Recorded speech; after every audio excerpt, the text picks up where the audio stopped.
C'est un rituel qui dure depuis 17 ans à Brantigny. Si cette crèche est visible toute l'année, début décembre, les bénévoles de l'association Autour du Clocher remettent en valeur leur trésor.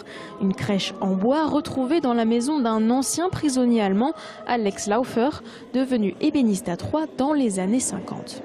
Il a fallu qu'il vende une maison à Troyes. Et c'est en vidant le grenier qu'on s'est aperçu qu'il y avait des petites maisons dans des placards et dans des cartons. On lui a posé la question et il nous a dit c'est la crèche. Alors on l'a ramené à Brantigny, on l'a installé tout de suite parce qu'à ce moment-là il était en très mauvaise santé et on voulait au moins qu'il la voie une fois installée. Aujourd'hui, cet ensemble compte plus de personnages qu'il n'y a d'habitants dans le village, c'est-à-dire plus de 50. Les maisons sont en planchette. À l'origine, le constructeur a voulu reproduire une tradition familiale après avoir épousé une auboise du village. Et il s'est souvenu à ce moment-là que chez eux, c'était une tradition, quand on se mariait, on faisait une crèche. Mais d'habitude, c'était une petite crèche pour mettre sur le bahut de la salle à manger. Mais lui, il a dit, moi je vais en faire une grande avec le village que je mettrai dans mon magasin au moment de Noël.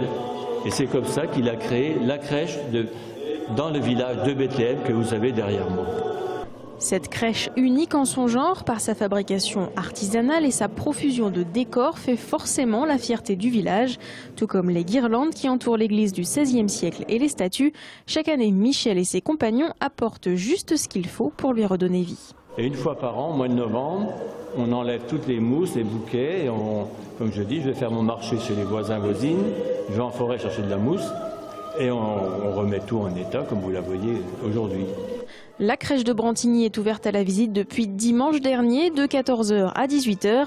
Quelque chose nous dit qu'elle survivra même après la fin du monde. Une permanence est en tout cas prévue tous les week-ends jusqu'au 6 janvier, ainsi que le jour de Noël et le jour de l'an.